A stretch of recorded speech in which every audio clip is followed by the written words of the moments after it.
It had just been a shitty week for me from the beginning.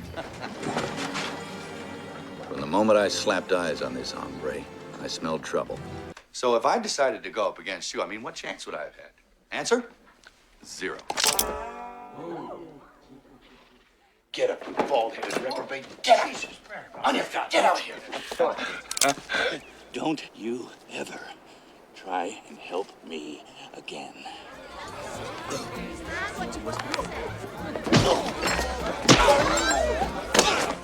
You know, it's gonna be a real pleasure playing you again.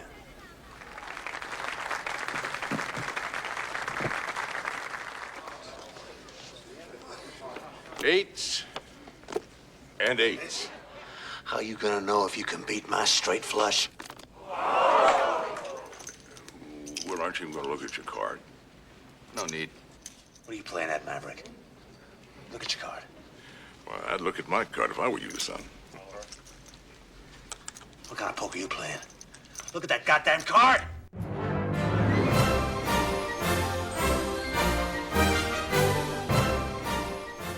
Maverick was an American Western TV series starring James Garner as Brett Maverick, a poker player traveling through America.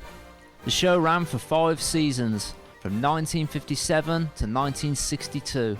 It spawned 4 spin-offs and eventually a theatrical film version was released in 1994, entitled Maverick, starring Mel Gibson as Brett Maverick, Jodie Foster as a southern accented gambling con artist, and James Garner as Marshal Zane Cooper.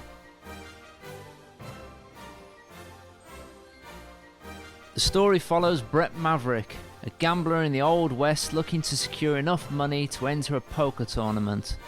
Along the way, he makes enemies with an outlaw known as Angel, as well as befriending con artist Annabelle Bransford and a lawman known as Zane Cooper.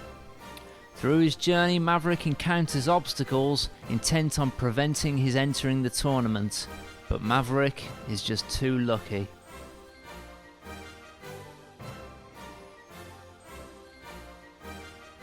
In 1993, Mel Gibson had finished filming The Man Without a Face. As well as receiving positive reviews, this was Gibson's directorial debut.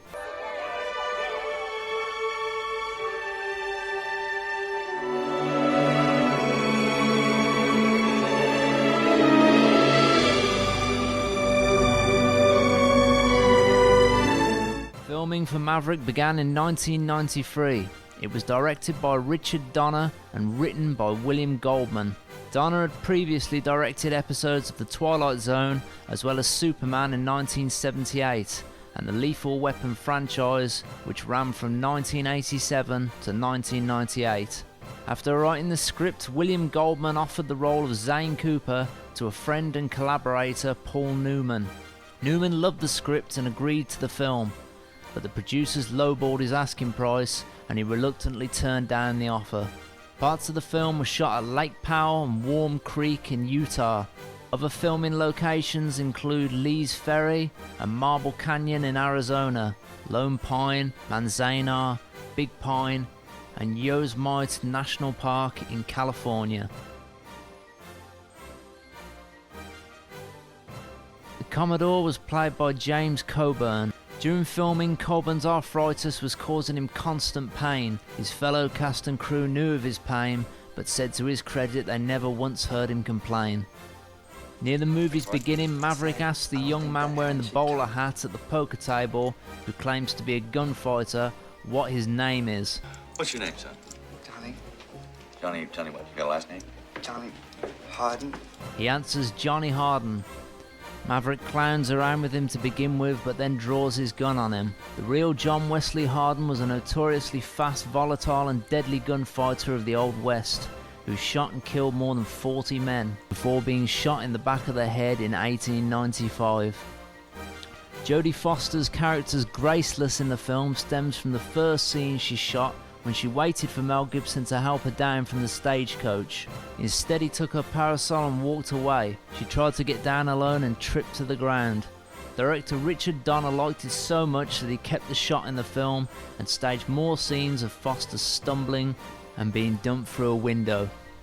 The steamboat used in the film, dubbed the Lorraine Belle, was the Portland. the last remaining steam-wheel tugboat in the US. At the time it belonged to the Maritime Museum in Portland. Over several weeks the boat was decorated to alter its appearance to resemble a Mississippi-style gambling boat, including the addition of 2 decorative chimneys. Numerous stars of classic television westerns play in the poker tournament. Denver Pyle from The Life and Legend of Wyatt Earp, William Smith from Liardo, Henry Darrow from The High Chaparral, and Robert Fuller from Wagon Tail. During Marshall Cooper's explanation of the rules at the beginning of the tournament, he pulls out his own guns and claims that they're the only weapons allowed on the ship.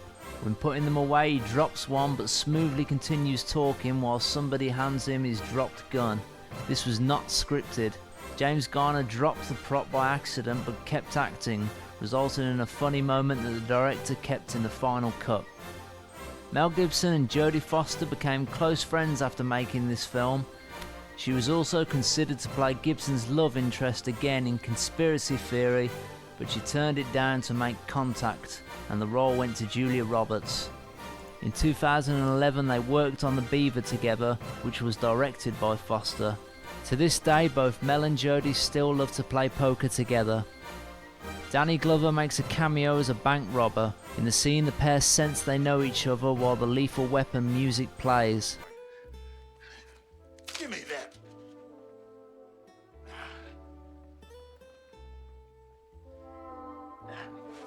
In the final scene, Maverick shows his cards one at a time. This is called slow rolling, a big breach of table etiquette in poker. Additionally, every hand played by the Commodore demonstrates slow rolling. In the film, Maverick requires $25,000 in order to enter the tournament on the Commodore's boat. In today's money, $25,000 would be equivalent to $520,000. Throughout the movie, when Mel Gibson's character says, "My pappy always used to say," the camera cuts to James Garner rolling his eyes. My old pappy always used to say, well, he said a lot of things, but one thing he said was, At the end of the film, Garner is revealed to actually be Gibson's father. Well, I figure the things you say were always so damn dumb. I had to improve on them, that's all. The film was both a critical and commercial success, having grossed over $183 million worldwide.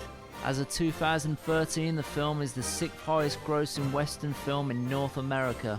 Roger Ebert gave the film 3 stars out of 4, commenting, "It's a tribute to Gibson, I think, that he can place scenes side by side with the man who originated the character and produce much the same effect." And Mel Gibson makes a perfect choice to play the character in this movie version of the story. The film was also nominated for an Academy Award for Best Costume Design.